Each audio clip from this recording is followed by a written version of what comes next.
오늘 이렇게 주제는 이 보혜사 성령, 일곱 영, 아들의 영, 우리 지난달에 이어서 이렇게 강의를 이어가도록 하겠습니다. 되게 중요한 주제이기 때문에 사실은 이게 한 시간으로 강의가 안 끝나요. 그래서 지난달 강의로 이렇게 끝날 수가 없고 이번 달도 좀 이어서 해야 될 것 같습니다.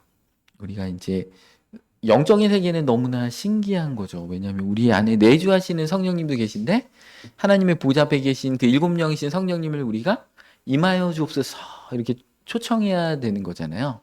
우리 안에 내주하시는 성령님, 보혜사 성령님 내주하시고 또 예수 그리스도의 영, 예수님의 영은 우리하고 딱 완전 영이 하나로 완전 붙여져 있거든요. 접붙이는 것처럼 완전히 하나로 결합되어 있는 상태로 있는 예수님의 영. 그러니까 영적인 세계는 하나님의 성령님이 한량없이 부어주고 계시는데도 이렇게 물건이 아니기 때문에 이 물체가 아니기 때문에 물체는 컵을 딱 주면 끝이잖아요. 근데 성령님의 그 역사는 하나님께서 하나님의 영을 한량없이 부어주셔도 고갈되지 않고 계속해서 이제 하나님의 영을 부어질 수가 있죠. 그래서 영적인 신비인 것 같습니다. 그러니까 성령님이 우리 가운데 내주하시는 성령님도 계시고 우리의 영과 연합되어 있는 성령님도 계시고 하나님의 보좌 앞에서 일곱 영으로서 역사하시는 기름 부어주시는 권세와 능력으로 역사하시는 성령님도 온 땅에 두루 다니시는 성령님도 우리가 있다라는 것입니다. 그래서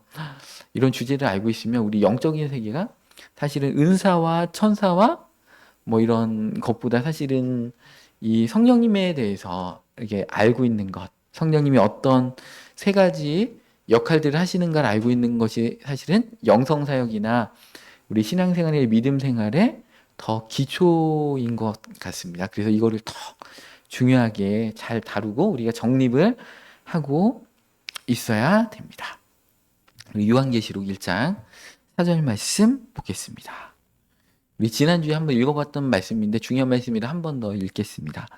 요한은 아시아에 있는 일곱 교회 편지하노니 이제도 계시고 전에도 계셨고 장차 오실 이와 이제 하나님 아버지시죠. 성부 하나님 그의 보좌 앞에 있는 일곱 영과 성령님의 하시는 일들 가운데 일곱 영으로서 역사하시는 영으로 역사하시는 분이라는 거죠. 또 충성된 증인으로 죽은 자들 가운데에서 먼저 나시고 땅의 임금들의 머리가 되신 예수 그리스도로 말미암아 은혜와 평강이 너에게 있기를 원하노라.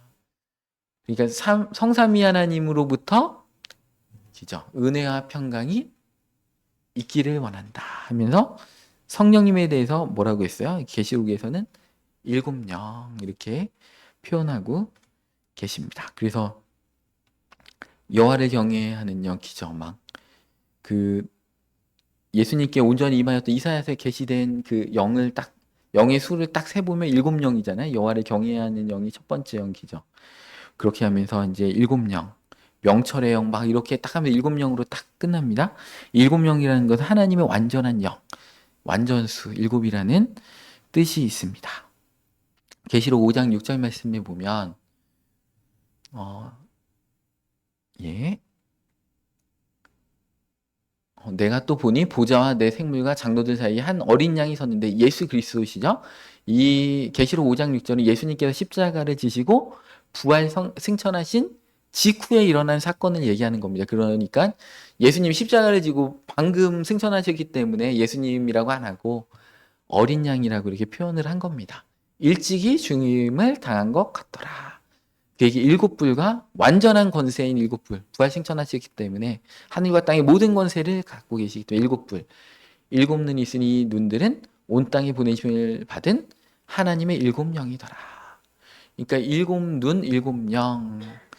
그러니까 이 일곱 영으로 역사하시는 그 성령님은 하나님의 영으로서 온 땅에 보내심을 받았는데 예수님의 영이시기도 합니다. 그래서 예수님과 하나님께 이 세상 가운데 일어나는 모든 일들을 다 그 일곱 영 성령님께서 말씀해 주고 계시다는 것입니다.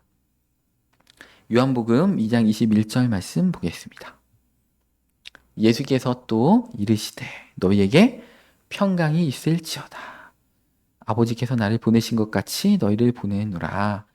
이 말씀을 하시고 그들 향하여 숨을 내쉬며 이르시되 성령을 받으라. 그러니까 오순절 마가다락방에 성령님 임하신 최초로 임하신 게 아니고 예수님이 부활하시자마자 제자들에게 숨을 후 내쉬면서 성령을 받으라 했죠. 그러니까 그 창세기 2장 9절 말씀 보겠습니다. 여호와 하나님이 땅의 흙으로 사람을 지으시고 그 생기를 그 코에 불어넣으시니 사람이 생명이 되니라.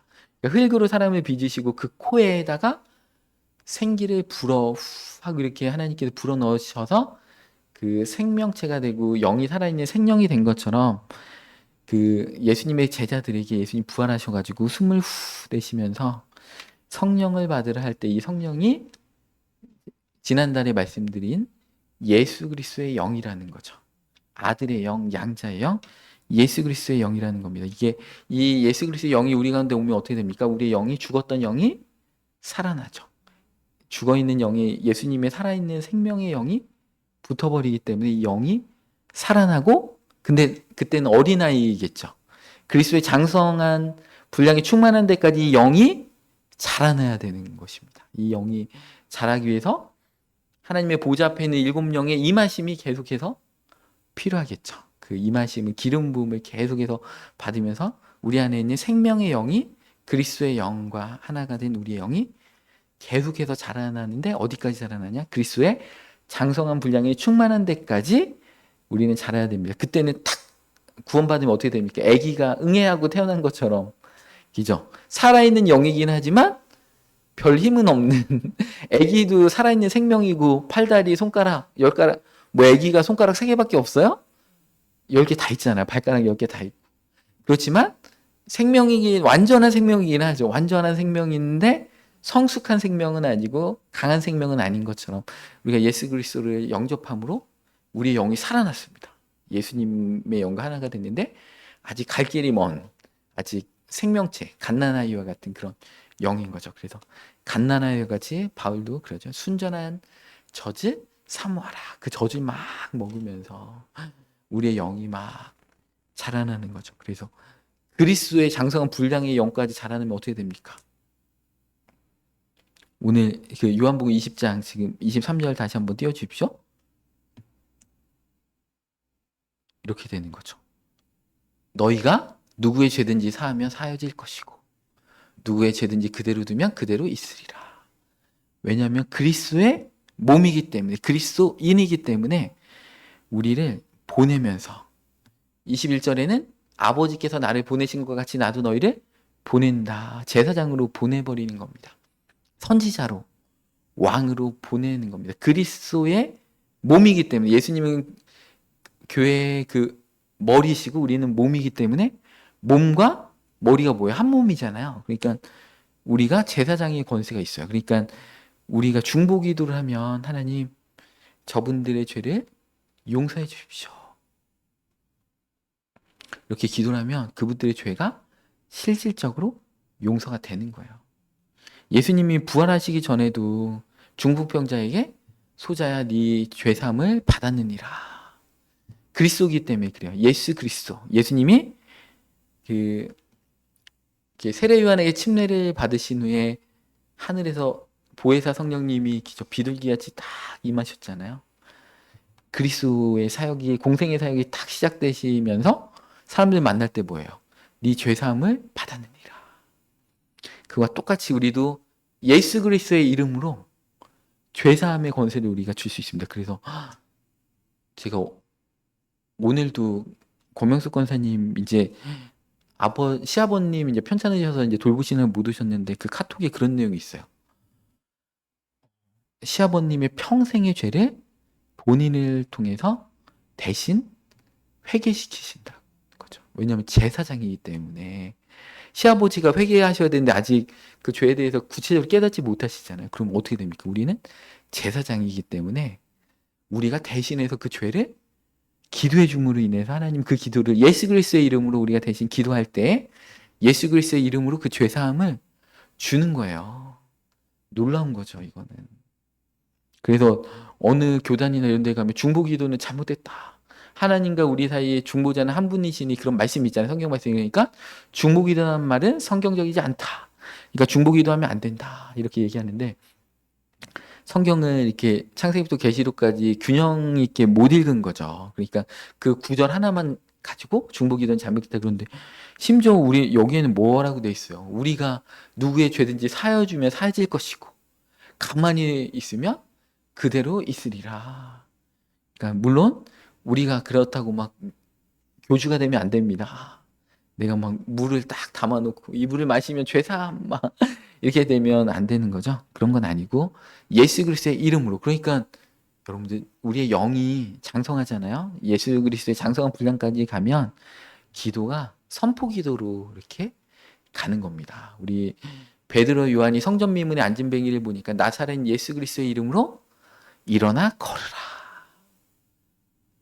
그냥 너희 예수님께서 말씀하신 것처럼 너희가 내 이름으로 무엇이든지 구하면 내가 시행하리라. 하늘과 땅의 모든 권세를 주신 예수님께서 시행하리라. 바울이 자기를 쫓아다니는 귀신 들린 여종에게 뭐라고 했어요? 예수 그리스도의 이름으로 귀신아 나오라. 그러니까 선포라는 거죠, 여러분들. 영이 장성하면 그때는 간구와 선포의 이렇게 비중 중에 막 선포하는 기도의 비중이 엄청 세지는 겁니다. 그래서 여러분들 기도할 때 이제 우리가 이제 십자가 보혈로 우리를 씻습니다. 이렇게 처음에는 이렇게 기도해야 돼. 이제 십자가 보혈로 우리를 씻어 주옵소서. 근데 2단계가 되면 어떻게 됩니까? 십자가 보혈로 우리를 씻습니다. 이렇게 존댓말로. 근데 세 번째 단계에 딱 가면 어떻게 됩니까? 십자가 보혈로 씻길지어다. 선포로 이렇게 딱 바뀌는 겁니다. 그러니까 여러분들이 영적 레벨을 한번 잘 체크해가지고 십자가 보혈로 씻어 주옵소서가 더 잘 되는지 기도가 십자가 보혈로 씻습니다가 잘 되는지 십자가 보혈로 씻길지어다 이게 잘 되는지 한번 실험해 보시기 바랍니다. 그래서 어떤 게 더 잘 되는지 그걸로 하시면 됩니다. 요한복음 15장 7절에 그러니까 예수 그리스도의 영이 우리 가운데 있기 때문에 주와 합한 자는 한 영이기 때문에 고린도전서 6장 17절부터 먼저 볼까요? 다음 주와 합하는 자는 한 영이니라. 예수 그리스도의 영과 우리의 영이 하나로 돼서 한 영이에요. 예수님이 우리의 영 안에 우리의 영과 딱 하나가 돼 있습니다. 이게 화학적으로 아예 변화가 돼서 이거는 못 뛰어요. 그래서 우리의 한 번 구원이 영원한 구원인 이유가 못 뛰어요. 예수 생명, 부활 생명이 우리 가운데 있기 때문에 이거를 떼어낼 수가 없어요. 제가 이제 유튜브에도 올렸지만 이제 세 가지 천국, 세 가지 지옥에 올렸지만 물론 이제 시대적으로 천년왕국 가가지고 지옥과 같은 형벌을 받을 수는 있습니다. 예수님 믿는 자들이 기름 준비 안 하고 달란트를 남기지 못해서 그렇게 시대적으로 천년 동안 형벌 받는 건 있지만 그 후에는 다시 영원한 그 천국 가운데 구원받을 수밖에 없어요. 왜냐하면 예수님의 영과 우리의 영이 하나로 붙어버려서 이거를 뛸 수 있는 방법이 결코 없기 때문에 그렇습니다. 근데 하나님의 보좌 앞에 있는 7명은 임하셨다가 슬퍼하셔서 이렇게 우리 가운데 역사하시는 걸 잠깐 걷어가실 수는 있죠. 왜냐하면 하나님의 보좌 앞에 있는 7명은 임하시는 영이기 때문에 그럴 수가 있지만 우리 안에 계시는 우리와 하나로 합쳐진 예수 그리스도의 영은 결단코 떨어질 수가 없다라는 것입니다. 요한복음 15장 7절 말씀에 보면 너희가 내 안에 거하고 그러니까 이 포도나무 비유가 여러분들 그냥 비유로 그냥 한 말이 아니고 실질적으로 예수님 안에 우리가 거할 수 있는 거예요. 예수님의 영이 우리 가운데 왔기 때문에 우리가 예수님 안에 실질적으로 거하는 거예요. 내 말이 너희 안에 거하면 무엇이든지 원하는 대로 구하라. 그리하면 이루리라. 왜냐하면 우리가 예수 그리스도의 몸이기 때문에 실질적으로 그렇게 됩니다. 에베소서 5장 28절 말씀에도 이와 같이 남편들도 자기 아내 사랑하기를 자기 자신과 같이 할지니 자기 아내를 사랑하는 자는 자기를 사랑하는 것이라. 그러면서 29절에 그리스도께서 교회의 함과 같이 남편들이 아내를 사랑하라고 하잖아요. 우리는 그의 몸의 지체다. 우리가 이제 예수 그리스도의 몸의 지체잖아요. 31절에 그러므로 사람이 부모를 떠나 그의 아내와 합하여 그 둘이 한 육체가 될지라. 그러니까 사람도 결혼하는 순간 한 육체가 되는데 이 비밀이 크도다. 나는 그리스도와 교회에 대하여 말하노라. 이것은 사실은 교회와 예수님에 대해서 설명하는 것이라는 겁니다. 근데 사람이 그 부모를 떠나 아내와 합하여 한 몸이 될지라 창세기에 나오는데 그 한 육체가 되지만 사실은 아니잖아요. 실질적으로는 이렇게 떨어져 있잖아요. 그죠? 남편 출근하면 아내는 하루 종일 집에 남편과 떨어져 있잖아요. 근데 예수님과 한 영이 된 거는 더 확실하게 한 영인 것입니다. 부부는 한 육체인 것처럼 예수님과 우리는 한 영인 것입니다. 그래서 에베소서 4장 13절 말씀에 우리가 다 하나님의 아들을 믿는 것과 아는 일에 하나가 되어 온전한 사람을 이루어 그리스도의 장성한 분량에 충만한 데까지 이르리니 이렇게 얘기합니다. 그러면서 15절에 오직 사랑 안에서 참된 것을 하여 범사에 그에게까지 자랄지라. 예수님과 같이 그 장성한 분량까지 머리 대신 예수님까지 우리가 자라라는 것입니다. 13절에도 장성한 분량이 충만한 데까지 이르러라 이렇게 얘기하고 계시고 16절에는 그에서 온몸이 각 마디를 통하여 도움을 받음으로 연결되고 결합하여 각 지체의 분량들을 역사하여 그 몸을 자라게 하며 사랑 안에서 스스로 세우느니라. 그래서 여러분들 이 교회가 이렇게 엄청 중요한 겁니다. 그래서 예수님께서 이 공중의 권세 잡은 사탄 마귀를 이렇게 딱 쫓아낼 때 계시록 12장에 나오나요? 거기 보면 그 이기는 자들이 탁 하늘 이렇게 올라가 가지고 그 사탄하고 그의 그 천사들을 이렇게 땅으로 이렇게 내어 쫓아버리잖아요. 예수님이 머리시고 우리가 몸인 우리의 몸이 휴거를 해가지고 하늘로 이기는 자들이 같이 그 위에 올라갔을 때 완전체가 되기 때문에 이 권세와 능력이 엄청나지기 때문에 사탄 마귀가 그냥 다 땅으로 쫓겨나는 거예요. 여러분들 이 교회가 보통 대가 아닙니다. 여기 음부의 권세가 삼키지 못하는 곳이고 베드로에게 뭐라고 했어요? 내가 네 음부의 권세가 천국 열쇠를 너에게 주더니 기죠. 열면 기죠. 열리고 닫히면 닫힌다는 겁니다. 이 교회가 그런 권세와 능력이 있는 곳입니다. 예수 그리스도의 몸이기 때문에 그렇습니다. 그래서 우리가 이제 기도할 때도 사실은 예수님의 이름으로 기도합니다가 아니고 사실은 예수 그리스도의 이름으로 기도 올립니다. 그 예수 그리스도란 말을 항상 붙여줘야 됩니다. 예수님께서 그 신성을 다 비우고 인간 100% 인간의 몸으로 그 율법 아래 나셔서 율법을 다 이루셔서 그걸 통과하셔가지고 보혜사 성령님을 세례 요한의 세례를 통해서 받으시면서 그리스도의 공생의 사역이 이제 시작됐잖아요. 그리스도시기 때문에 그렇습니다. 예수 그리스도시기 때문에 그 온 인류의 그 죄악을 다 지고도 남음 있는 그 제사장으로서의 그 일들을 하실 수가 있는 것입니다. 그래서 우리가 예수님이라는 거는 예수님의 인성을 강조하는 말이고 성자는 예수님의 신성을 강조하는 말이고 그리스도는 그죠? 예수님의 그 제사장, 왕, 선지자로서의 그 역할들을 강조하는 것입니다. 그래서 항상 예수님의 이름으로 우리가 선포할 때도 예수 그리스도의 이름으로 선포합니다. 이 그리스도라는 말에 그 중요성, 어마어마한 그 비밀이 이 그리스도라는 말에 이렇게 붙어 있습니다. 이 그리스도를 이제 한자로 얘기하면 기독이잖아요. 기독. 그래서 우리가 기독교잖아요. 그죠? 크리스토교. 영어로 얘기하면 크리스토교. 그죠? 헬라어로 얘기하면 그리스도. 히브리어로 얘기하면 메시아. 다 같은 말입니다. 우리 기독교인이라는 게 뭐예요?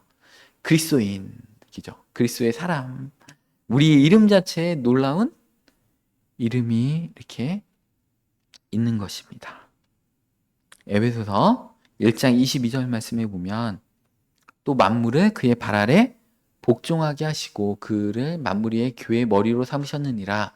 교회는 그의 몸이니 만물 안에서 만물을 충만하게 하시는 이의 충만함이니라. 교회가 예수님의 그 충만함이라는 거예요. 교회 자체가. 그래서 우리도 예수님이 필요한 것처럼 어떻게 보면 예수님도 우리가 필요해요, 사실은. 그 계시록 끝날 때 뭐라고요? 성령과 신부가 말하는도다. 그죠? 값없이 생명수 물을 마시라 하면서 계시록 끝에 보면 성령과 신부가 얘기하잖아요. 신부가 뭐예요? 교회잖아요, 교회. 이 교회는 어떻게 보면 예수님도 우리가 필요한 거예요. 되게 황공한 거죠. 예수님이 우리를 필요로 하신다는 것 자체가 황공한 것처럼 여러분들이 그만큼 존귀한 자입니다. 이 몸이라는 역할이 엄청난 것입니다. 베드로 전서 2장 9절 말씀에도 너희는 택하신 족속이요 왕 같은 제사장들이요. 왕은 뭐예요? 왕은 전쟁을 수행하는 거죠. 다윗이잖아요. 그러니까 사탄 마귀를 때려 담는 왕과 같은 제사장들이라는 겁니다. 여러분들이 제사장의 권세가 있다는 것입니다. 여러분들 자녀가 게임 중독이 됐다. 십자가 보혈로 우리 자녀의 머리부터 발끝까지 씻노라. 여러분들 그대로 선포한 대로 돼요. 제사장이기 때문에 우리가 그들의 죄까지도 다 짊어지고 중보기도 할 수 있는 권세와 능력까지도 우리가 있는 자들이 제사장이기 때문에 그렇습니다. 그래서 그 하나님 근데 이 성령님의 역사는 이 보혜사 성령님은 아버지로부터 나오시는 성령님이십니다. 그리고 7명인 성령님이 하나님의 보좌 앞에서 그 오시는 분이시죠. 예수 그리스도의 영은 예수님께서 우리에게 주신 거죠. 우리가 예수님을 영접하는 순간에 우리 가운데 싹 제일 먼저 들어오시는 영이 예수 그리스도의 영입니다.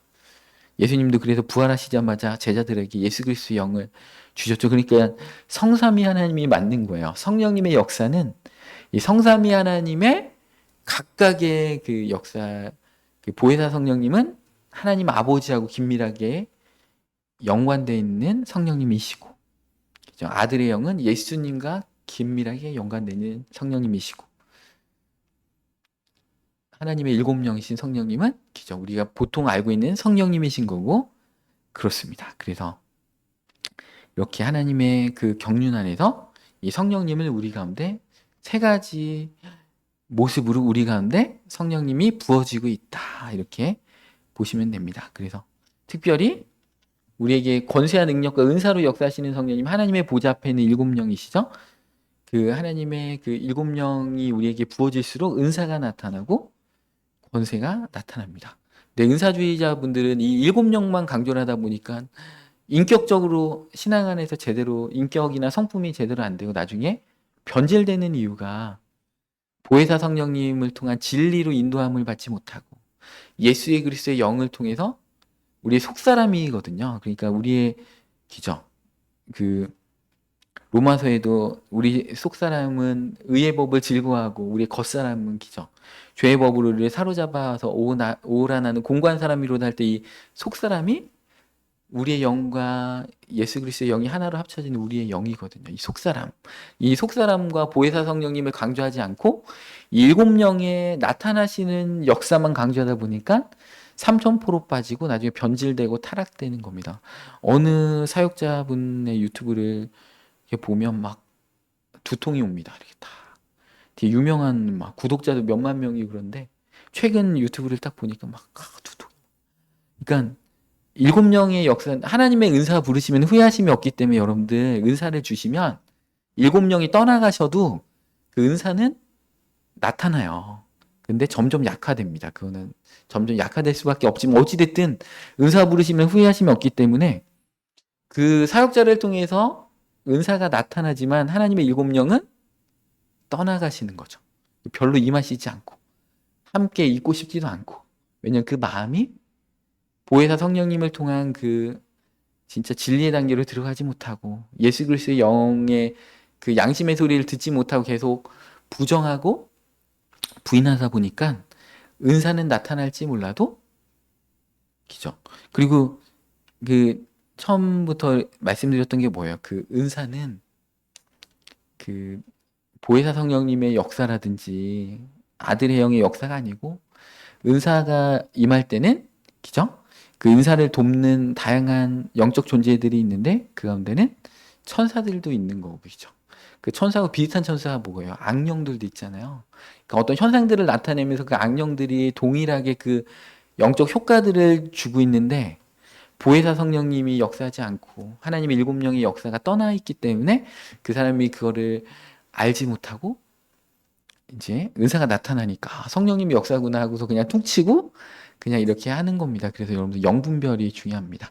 영적 존재가 우리 가운데 이렇게 왔을 때 어떨 때는 천사가 오기도 하고 성령님이 오시기도 하고 악령이 오기도 하는데 그 영적 존재를 느껴야 돼요. 우리가 느껴가지고 그 영적 존재의 흐름을 타야 됩니다. 특별히 이 일곱 영, 보좌 앞에 계신 일곱 영의 역사는 흐름을 타야 됩니다. 성령님. 그러니까 내가 막 기도하다가 어떨 때는 손을 이렇게 딱 들면 성령이 임하심이 더 잘 느껴져. 그러면 손을 내리시지 마시기 바랍니다. 이거는 왜냐하면 성령님이 이 순간에 손을 통해서 기름 부어 주시기 때문에 이 손을 내리시면 안 되시는 겁니다. 또 어떨 때는 손 내리는 게 기도가 더 잘 돼요. 그러면 손을 그냥 내리고 계시면 됩니다. 자연스럽게 성령님께서 일곱 영께서 역사하시기를 원하시는 대로 이렇게 하시면 됩니다. 구약 때 특별히 이제 우리 삼손과 그러니까 보혜사 성령님하고 양자 영인 예수 그리스도의 영은 구약 시대 때는 역사하시지 않았죠. 구약 시대 때는 하나님의 보좌 앞에 있는 일곱 영만 역사하셨기 때문에 신약 시대 때 이제 출현하신 그 역사가 이제 보혜사 성령님, 그 다음에 아들의 영의 역사인데, 구약 때는 하나님의 일곱 영으로서 역사하시니까 어떻게 됩니까?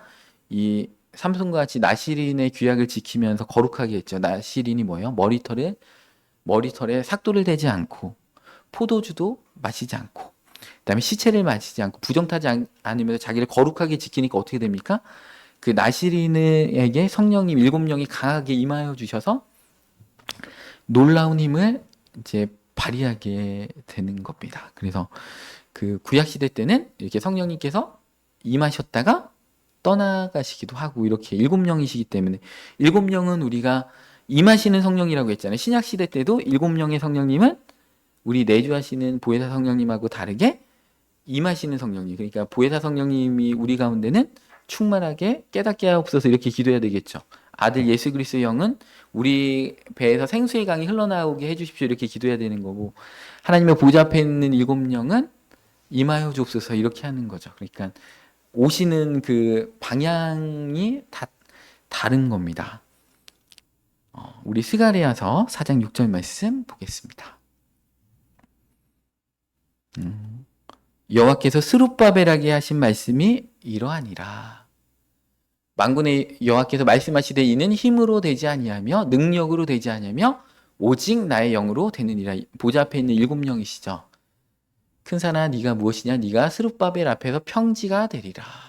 그러니까 우리 삶의 그 장애물도 싹 그냥 평지가 되게 하는 겁니다. 그러면서 10절에 이 일곱은 온 세상에 두루 다니는 여호와의 눈이라. 아까 계시록에 읽었던 그 일곱 영이시죠. 온 땅에 두루 다니시는 일곱 영. 그러면서 11절에 등잔대 좌우에 두 감람나무. 그 감람나무도 성령님이죠. 그다음에 등잔대도 성령님. 예전에 성막 이렇게 설교할 때도 여러 차례 설명을 드렸습니다. 14절에 그러니까 12절에 이제 그 스가랴가 궁금해가지고 12절에 이 금기름을 흘리는 두 금관 옆에 있는 이 감람나무 두 가지는 무슨 뜻이니까 그랬더니 14절에 이는 기름 부음 받은 자 둘이니 온 세상의 주 앞에 서 있는 자니라. 그러니까 이제 스룹바벨과 여호수아 대제사장을 이제 얘기하는 겁니다.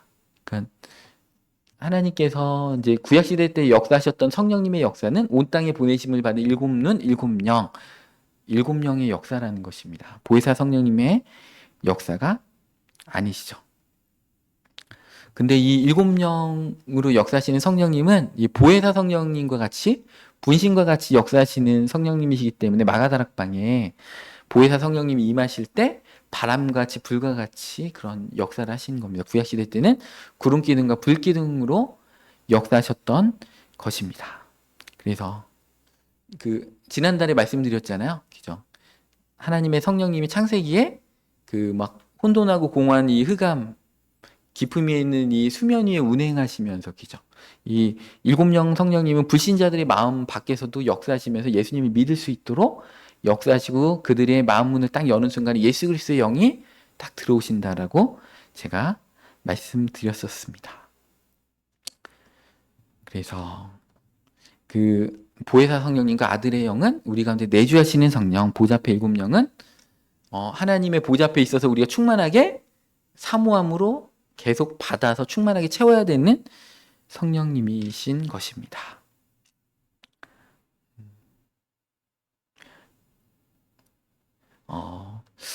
우리 요한복음 17장 3절 말씀 보겠습니다. 영생은 곧 유일하신 참 하나님과 그가 보내신 자 예수 그리스도를 아는 것이니라. 그러니까 하나님도 알아야 되고, 하나님을 알려면 어떻게 됩니까? 보혜사 성령님, 그죠? 예수 그리스도를 알려면 어떻게 됩니까? 양자의 영, 그리스도의 영을 우리가 받아야 되는 것입니다. 고린도전서 2장 11절 말씀. 사람의 일을 사람의 속에 있는 영 외엔 누가 알리요? 이와 같이 하나님의 일도 하나님의 영 외에는 아무도 알지 못하느니라. 하나님과 예수 그리스도에 대한 진정한 알의 시작은 그의 영이신 보혜사 성령님과 그 다음에 아들의 영을 받을 때 시작이 되는 것입니다. 요한일서 1장 3절 말씀 보겠습니다. 우리가 보고 들은 바를 너희에게도 전함은 너희로 우리와 사귐이 있게 하려 함이니 우리의 사귐은 아버지와 그의 아들 예수 그리스도와 더불어 누림이라. 그러니까 아버지와 아들이 이제 계속 한 세트로 이렇게 묶여서 성경 말씀이 나옵니다. 보혜사 성령님과 아들의 영을 같이 말씀하시는 것입니다. 갈라디아서 4장 6절 말씀에 너희가 아들임으로 하나님이 그 아들의 영을 우리 마음 가운데 보내사 아빠 아버지라 부르게 하셨느니라. 그 아들의 영을 우리 가운데 부어주셨기 때문에 우리가 하나님의 자녀가 되는 거고 아빠 아버지라고 부를 수가 있는 겁니다. 로마서 8장 15절 말씀 보겠습니다. 너희는 다시는 무수하는 종의 영을 받지 아니하고 양자 영을 받았으므로 우리가 아빠 아버지라 부르짖느니라. 양자 영이죠. 친아들은 성자 예수 그리스도 한 분이신데 우리는 양아들이기 때문에 양자 영을 우리가 받았습니다. 요한복음 20장 17절 말씀에도 중반절에 보면 예수님께서 우리를 뭐라고 불러요? 너는 내 형제들에게 가서 이르되 내 아버지 곧 너희 아버지 내 하나님 곧 너희 하나님께로 올라간다 하니라. 우리를 형제라고 부르시는 거죠. 하나님이 같기 때문에 같은 아버지이기 때문에 내 아버지 곧 너희의 아버지. 그러면서 우리를 형제라고 이렇게 불러주시는 것입니다. 그러니까 우리가 예수님을 어떻게 보면 천국 가서 형이라고 불러도 틀리든 말은 아니죠. 여기 이제 자매님들 계실 때 오빠라고 부르셔도 틀리는 말이 아닙니다. 요즘 막 뉴스에 김건희 여사 뭐 오빠 막 이런 뉴스가 많이 나오는데 오빠라는 말이 되게 좋은 말인 것 같아요. 그래서 하여튼간 그러니까 구약 시대 때는 7명 보좌 앞에 역사하신 7명의 역사만 이렇게 있었기 때문에 우리가 구약 시대 때는 하나님을 아버지라고 부를 수가 없었죠. 근데 이제 양자의 영, 예수 그리스도의 영이 그죠? 부활하신 다음에 숨을 내쉬면서 후 성령을 받으라. 이게 늦게 오신 분들이 자꾸 있어서 제가 초반에 했던 말을 계속 반복적으로 해도 이해하시기 바랍니다. 왜냐하면 처음 얘기를 안 들으면 이해가 안 되기 때문에. 그래서 부활하신 예수님께서 제일 먼저 오셔서 후 숨을 내쉬면서 성령을 받으라. 그 성령님이 예수 그리스도의 영, 양자 영이라고 제가 말씀드렸습니다. 그래서 그 로마서 같은 데 보면 그 예수님을 둘째 아담이라고 표현합니다. 그래서 첫째 아담은 살아있는 영이라고 했는데 둘째 아담은 뭐라고요? 생명을 주는 영. 그 생명을 어떻게 줍니까? 예수 그리스도의 영으로서 우리의 죽은 영에 딱 들어오셔서 우리의 영을 부활시켜버린 거예요. 살려버리시는 거죠. 물론 아기처럼 신생아의 영이겠죠. 물론 살아난다고 할지라도. 그래서 그 예수님은 로마서에 둘째 아담은 살려주는 영이 되었다. 우리의 영을 살려준다는 것입니다. 그래서 그 예수 그리스도의 영이 정말 중요한 것입니다. 그래서 이게 성경을 읽을 때 이 성령님이라고 딱 쓰여 있으면 이게 보혜사 성령님의 역사인지 아들의 영의 역사인지 보좌 앞에 7명의 역사인지 잘 구별해 보시면서 한번 보시면 더 은혜가 되실 줄 믿습니다. 그래서 이 예수 그리스도의 영은 하나님 아버지를 인식하게 하고 우리가 하나님의 자녀인 것을 깨닫게 해주시는 영입니다. 얼마나 감격스럽습니까? 온 우주의 왕이신 하나님이 우리의 아버지시고 그 주인이신 예수님이 우리의 형이시고 막 이랬다는 게 너무나 감격스럽습니다. 요한 요한 2서 1장 9절 말씀. 지나쳐 그리스도의 교훈에 거하지 아니하는 자는 다 하나님을 모시지 못하되 교훈 안에 거하는 그 사람은 아버지와 아들을 모시느니라. 아버지 아들을 어떻게 모셔요? 보혜사 성령님과 그리스도의 영을 통해서 우리가 실질적으로 그냥 뭐 이렇게 관념적으로 신학적으로 교리적으로 모시는 게 아니고 영적 실체로 우리 안에 실질적으로 우리가 보혜사 성령님과 양자영을 실질적으로 모시고 있습니다.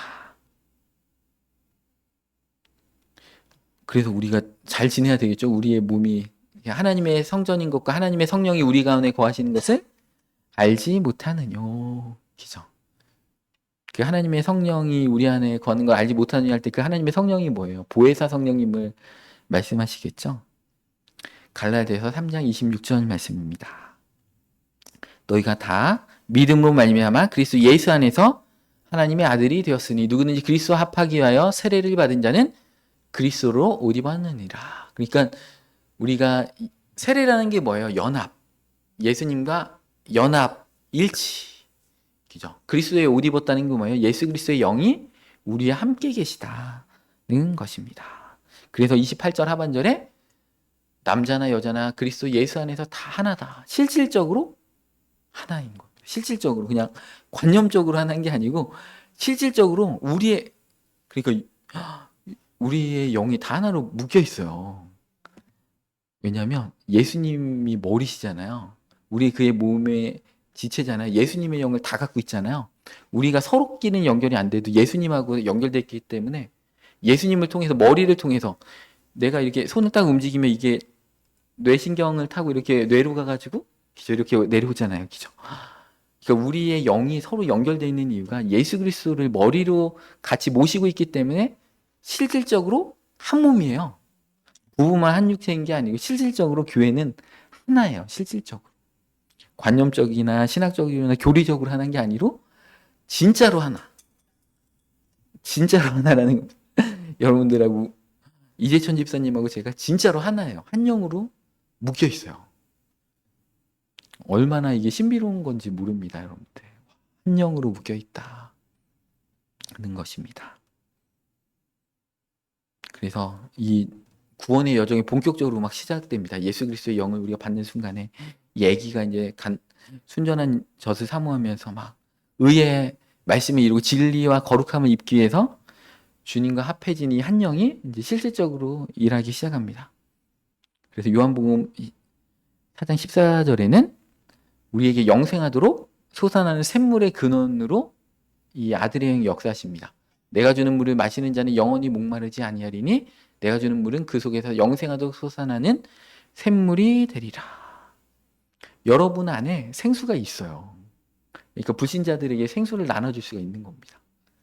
예수님의 영으로 충만해지면 이 생수가 흘러 나오게 되는 겁니다. 우리 안에서. 그러니까 이 생수는 보좌 앞에 계신 7영으로부터 임하여 주옵소서가 아니고 우리 안에 계신 예수님의 영이 역사해 주셔서 우리 안에 생명수를 이렇게 생명수가 흘러나서 강을 이루도록 하여 주옵소서. 그 배에서 생수의 강이 흘러나리라. 생수의 계곡이라고 했어요? 생수의 강이라고 했어요? 생수의 강이. 그죠? 그래서 제가 아까도 전반부에 우리가 제사장이라고 했잖아요. 뉘제든지 그대로 있으면 생수의 강을 탁 통해서 죄사함의 제사장의 권세가 우리한테 있는 이유가 그리스도의 몸이기 때문에 생수의 강이 흘러납니다. 그러니까 여러분들 안에 있는, 그러니까 밖으로 임하시는 성령님도 있지만 기름 부음도 있지만 우리 안에 있는 생수의 강이 흘러나가는 것. 그리스도인이 대단한 거죠. 그러니까 우리가 세상의 빛이요 세상의 소금인 거죠. 너희 빛을 각 사람에게 비춰주는 거죠. 예수 그리스도의 영이 우리 가운데 있기 때문에 우리가 세상의 빛입니다. 이 세상의 빛이 뭐예요? 참빛 곧 각 사람이 비치는 빛이 있었다고 했잖아요. 요한복음 1장에 예수님이 빛이시잖아요. 예수님의 영과 우리의 영이 하나로 됐기 때문에 우리도 빛이다는 것입니다. 우리도 소금이다는 것입니다. 우리에게 짠맛이 있다라는 것입니다. 우리 안에 있는 예수님의 영이 우리 가운데 짠맛의 소금을 이렇게 발생시키시는 것입니다. 그래서 그 사마리아 여인에게도 내가 주는 물을 마시는 자는 영원토록 목마르지 아니하리라. 왜냐하면 예수님의 영이 우리 가운데 한번 딱 들어오시는 순간에 이 영이 안 띄어진다고 했잖아요. 그러니까 영원히 목마르지 않는 거예요. 예수님의 영으로 만족함을 느끼기 때문에 영원히 목마르지 않을 수 있는 겁니다. 왜냐하면 영원히 안 나가시기 때문에. 그래서 한 번 구원이 영원한 구원이 되는 것입니다. 우리의 심령을 시원하게 해주시고 보혈의 역사를 일으키시는 그 영이 아들의 영이신 것입니다. 또 죄성을 멸해 주시는, 막 우리가 점점 주님을 닮아가게 하는 그 일들을 하시는, 성결을 이루시는 주가 되시는 그 영이 예수 그리스도의 영입니다. 이 아들의 영이 예수의 생명입니다. 우리의 생명 가운데 예수의 생명으로 역사하시는 영이 아들의 영인데, 이 아들의 영이 역사하려면 우리 몸에 예수의 죽음을 짊어져야 된다는 것입니다. 예수님이 그러셨고 바울이 그랬고, 바울이 막 이렇게 전도하니까 에베소 교회가 얼마나 부흥했어요? 에베소에 막 그 마술 서적을 태웠는데 막 50억 원어치를 막 태웠대요. 그 에베소가 이제 정말 큰 성읍이었는데 거기에 인구의 3분의 1이 이제 우상 숭배 하는 그 물건을 팔아가지고 생업을 가졌던 분들인데, 막 그러다 보니까 바울이 이제 돌 맞을 뻔했잖아요. 기적 막 그 아데미 여신이 자기들의 신이라고 하면서 바울을 막 그 공회 앞에 이렇게 데려가가지고 막 이렇게 치려고 하고 막 그랬던 이유가, 그 에베소에서 바울이 목회했으면 얼마나, 거기서 원로 목사님으로 막 계시면서 막 기죠. 바울도 이제 나이가 막 5, 60대. 그 당시에는 환갑을 넘기기 어려운 시절에 막 50대 막 이럴 때 그 에베소에 있으면 얼마나 기죠. 부흥한 교회였습니까? 거기에 50억 원어치 마술책을 태울 정도의 부흥한 교회. 바울은 에베소에 들리지도 않고 막 3차 전도여행 끝날 때쯤에 이제 예루살렘 갈 때 에베소에 들리지도 않고 거기에 있는 장로들을 초청해가지고 나는 죽을지 살지 모르겠다 하고 이렇게 가잖아요, 여러분들. 목회자의 길은 사실 그런 길입니다. 목회자가 돈을 좋아하고 권력을 좋아하고, 목회자가 아니죠. 예수님은 인자는 머리 들 곳이 없다. 목회자만 그렇겠습니까, 여러분들? 여러분들 성도 일반 목회자 아니라고 나는 등 따쓰고 배부르고 물질 축복받고 대대손손 이렇게 편안하게 지낼 거야. 그게 아니고 오늘 본 말씀 뭐라고 돼 있어요? 항상 예수의 죽음을 몸에 짊어짐은. 그러니까 나는 어떻게 보면 쉬어도 돼. 근데 하나님 나라를 위해서 내가 교회 봉사 설거지하러 가는 겁니다. 하나님 나라를 이루기 위해서 가는 거죠. 그러니까 우리의 인생의 목적이 뭐예요?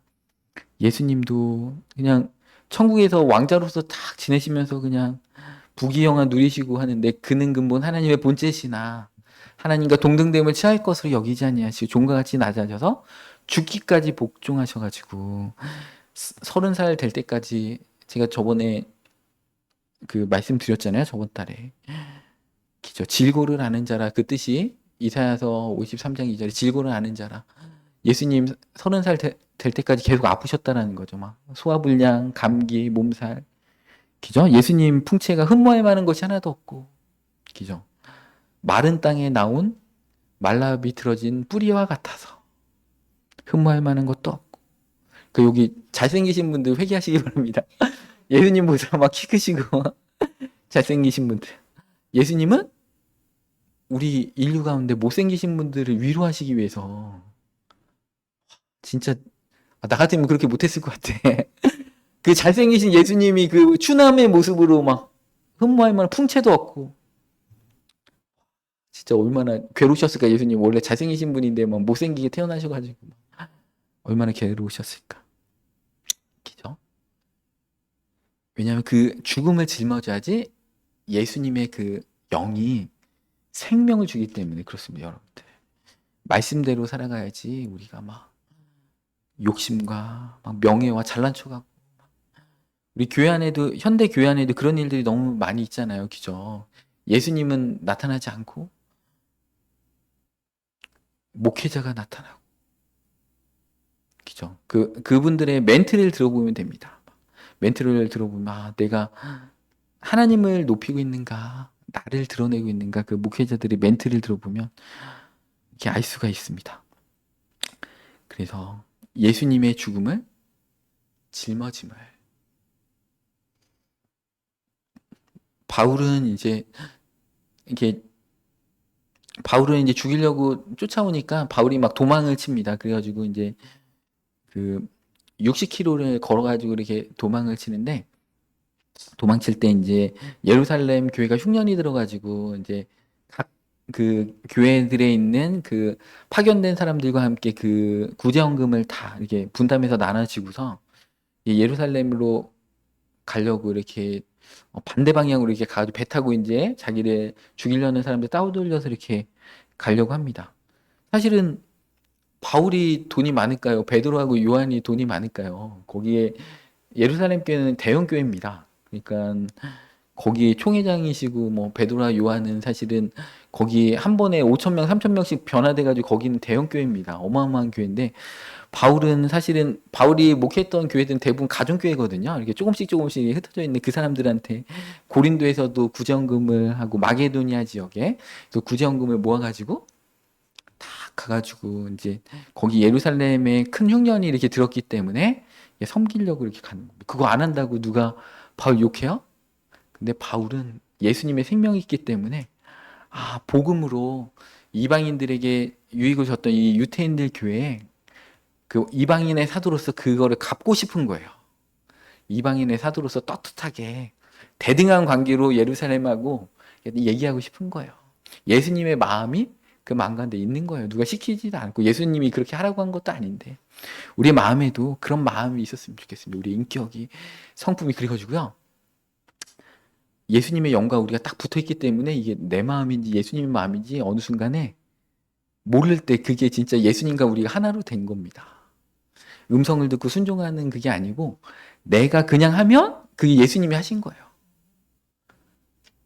그런 단계까지 이렇게 가야 돼요. 삼국지에 봐도 이게 유비가 대단한 게 자기 이거를 다른 사람들한테 착한 일을 하는지 못하는지조차도 구별하지 못할 정도로 그의 인품 가운데 아예 선한 게 묻어 있고 녹아 있었다는 거 아닙니까?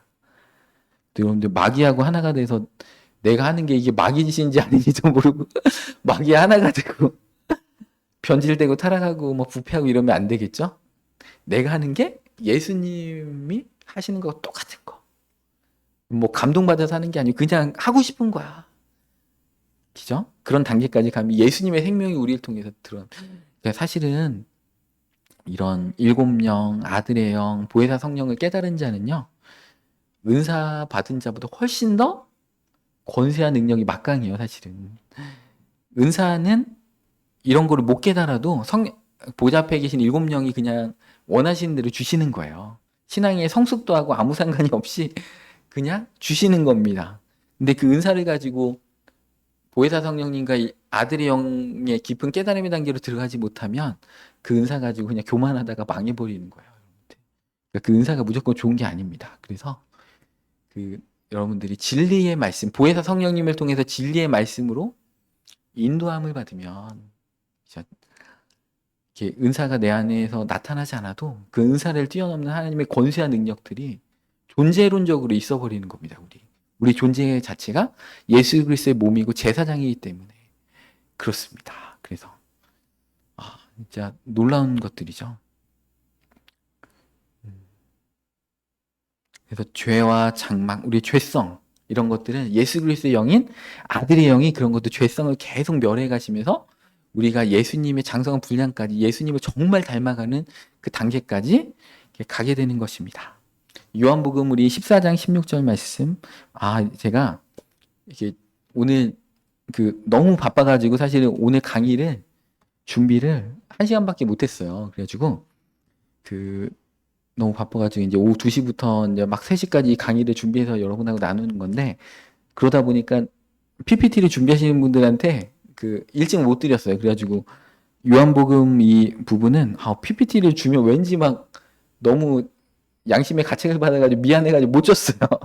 그거까지 치라고 하기에는 너무 많이 줘가지고 그래가지고 제가 못 줬습니다. 그래서 성경책 있으시면 요한복음 14장 16절 말씀 한번 찾아봤으면 좋겠습니다. 예, 우리 보혜사 성령님이 정말 사실은 아들의 영만큼 보혜사 성령님이 이렇게 중요합니다. 오늘은 이제 보혜사 성령님에 대해서 좀 이렇게 하다가 다음 기회가 있으면 또 보혜사 성령님에 대해서 더 깊이 있게 나누도록 하겠습니다. 요한복음 14장 16절 말씀입니다. 내가 아버지께 구하겠으니 그가 또 다른 보혜사를 너희에게 주사 영원토록 너희와 함께 있게 하시리니 또 다른 보혜사를 우리에게 주시면서 영원토록 우리와 함께 있게 하신다는 것입니다. 그러니까 7명이신 성령님은 우리 안에 임하시는 성령님이신데 이 보혜사 성령님은 우리와 영원토록 함께 하시는 영이시라는 것이죠. 그는 진리의 영이라 세상은 능히 그를 받지 못하나니 이는 그를 보지도 못하고 알지도 못함이라. 그러나 너희는 그를 아나니 그는 너희와 함께 거하시며 또 너희 속에 계시겠습니다. 그러니까 우리의 영혼에 예수 그리스도의 영으로 우리가 하나가 되는 순간에 보혜사 성령님도 오실 수가 있는 거죠. 우리의 영이 살아있기 때문에 우리가 하나님의 아들이기 때문에 하나님의 영이신 보혜사 성령님께서 우리의 영혼에 임재하실 수가 있는 것입니다. 14장 26절 말씀에도 보면 그죠? 보혜사 곧 아버지께서 내 이름으로 보내실 성령. 그러니까 하나님께서 예수님의 이름으로 보내시는 성령님이 보혜사 성령님이라는 것입니다. 너희에게 모든 것을 가르치고 내가 너희에게 말한 모든 것을 생각나게 하리라. 아까는 우리 17절 말씀에는 진리의 영, 그죠? 26절에는 모든 것을 가르치고 내가 너희에게 말한 모든 것을 생각나게 하리라. 요한복음을 이제 사도 요한이 쓴 것처럼 요한일서에도 기죠. 그의 기름 부심이 우리를 인도하시고 기죠. 모든 것을 가르치고 그런다고 했잖아요. 이 기름 부심이 뭐예요? 보혜사 성령님. 보혜사 성령님의 기름 부심을 충만히 받으면 그 누구한테 물어볼 필요도 없고 이렇게 나오잖아요. 기죠. 누구한테 물어볼 필요도 없고 요한일서에는 그 기름 부심이 가르쳐 주는 대로 그대로 하면 된다라는 것입니다. 왜냐하면 이 보혜사 성령님께서 우리를 친히 깨닫게 하시고 우리가 죄지면 어떻게 됩니까? 그러면 안 돼. 우리 마음에 소리가 나잖아요. 그죠? 주님을 위해서 이렇게 살아야지. 그 생각을 보혜사 성령님께서 이렇게 주시는 것이죠. 또 요한복음 15장 26절 말씀에도 내가 아버지께로부터 너에게 보낼 보혜사 곧 아버지께로부터 나오신다고 이렇게 표현했죠. 그러니까 보좌 앞에 7명은 아버지께로부터 나오시는 이런 표현을 안 씁니다. 근데 보혜사 성령님에 대해서는 아버지께로부터 나오시는 진리의 성령이 오실 때 그가 나를 증언하실 것이고, 그러니까 예수 그리스도에 대해서도 더 깨닫게 되는 거죠. 아들의 영에 대해서도 보혜사 성령님이 오시면 더 깊이 있게 깨달을 수가 있게 되는 것입니다. 그래서 요한복음 16장 8절 말씀 보겠습니다. 그가 와서 이제 보혜사 성령님이 오셔서 요한복음 16장 8절에 죄에 대하여 의에 대하여 심판에 대하여 세상을 책망하시리라. 우리 마음 가운데 어떤 책망의 말씀을 이렇게 하십니다. 죄에 대하면 그들이 나를 믿지 아니하며 우리가 예수님을 믿는데도 그 믿는 자로서의 자녀로서 제대로 살지 못하는 거죠. 의에 대하면 내가 아버지께로 가서 너희가 다시 나를 보지 못하며